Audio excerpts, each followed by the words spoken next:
جن کو غزوہ احد کے موقع پر حضور نے فرمایا تھا کہ اے سعد تیر چلاؤ، میرے ماں باپ تم پر قربان ہوں، جبکہ احد میں گھیراؤ کر لیا تھا حضور کا اور کفار قتل کرنے کے لیے ہجوم کر رہے تھے، اور کچھ حضرات تیر چلا چلا کے انہیں پھینک رہے تھے، دور جو ہے ہٹا رہے تھے، ان میں سے حضرت سعد ابن ابی وقاص بھی تھے۔ پھر وہ فاتح ایران تھے، اسی لیے گورنر بن گئے تھے ایران کے۔ سعد جو ہے ان کا بیٹے، یہ عمرو جو ہے، یہ اب ایک بڑے صوبے کا گورنر بھی تھا، اس وقت 4000 آدمی دے کر بھیجا،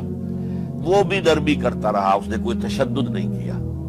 اس کے اندر بہرحال اپنے عظیم باپ کے خون کا کچھ اثر تھا۔ لیکن یہ کہ پھر ابن زیاد کو اطلاع مل گئی کہ عمرو ابن سعد جو ہے وہ تو لے تو لال کر رہا ہے، حملہ نہیں کر رہا، قتل نہیں کر رہا، بلکہ یہ کہ وہ تو اس راستہ بھی دینے کے لیے تیار ہے کہ نہ مدینے کی طرف جائیے اور نہ آپ مکے کی طرف جائیے، نہ کوفے کی طرف جائیے، بلکہ آپ چاہے تو دمشق چلے جائیں، یزید سے اپنا معاملہ کر لیں۔ اس پر ابن زیاد نے پھر وہاں سے خط لکھا ہے، میں نے تمہیں اس کام کے لیے بھیجا تھا، میں نے تمہیں حکم دیا تھا حسین سے میری بیعت لو، یعنی میری بیعت کے ذریعے یزید کی بیعت لو اور اسے پکڑ کر لا کر میرے سامنے پیش کرو۔ لہذا پھر اس نے ایک بہت خونخوار شخص کو زیادہ فوج دے کر بھیجا ہے، اور وہ جو ہے اس نے آ کر جو ہے شمر نے پھر اس نے فیصلہ کن معاملہ کیا۔ حضرت حسین رضی اللہ تعالیٰ عنہ نے ان دنوں میں جو وہاں گزرے ہیں، جتنے بھی کوفی آئے ہوئے تھے نا، اکثر و بیشتر تو کوفے کے لوگ تھے،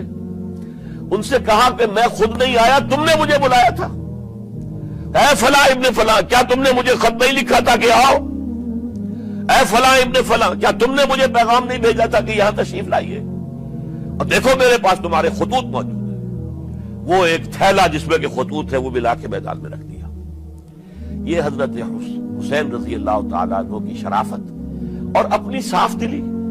کوئی اس کے اندر عیاری نہیں تھی ان کے اندر، معاذ اللہ ثم معاذ اللہ، لیکن یہ کہ اس کا نتیجہ اچھا نہیں نکلا۔ نتیجہ کیا نکلا؟ اب انہیں پتا چل گیا کوفیوں کو، اگر اب حسین زندہ دمشق پہنچ گئے یزید کے پاس تو یہ ہم سب کا بھاڑا پھوڑ دیں گے، ہماری شامت آ جائے گی، لہذا اب تو کسی صورت انہیں زندہ نہیں رہنے دینا۔ یہ ایک بڑا اہم واقعہ نوٹ کر لیجیے اس کو، اس لیے کہ حضرت حسین نے ایک ایک کا نام لے کر اے فلاں ابن فلاں، اے فلاں ابن فلاں، اے فلاں ابن فلاں، کیا تم نے خط نہیں لکھا تھا؟ کیا تمہارا پیغام نہیں تھا؟ اب انہوں نے دیکھا کہ یہ بھانڈا اگر یزید کے ہاں جا کر پھوڑ دیا گیا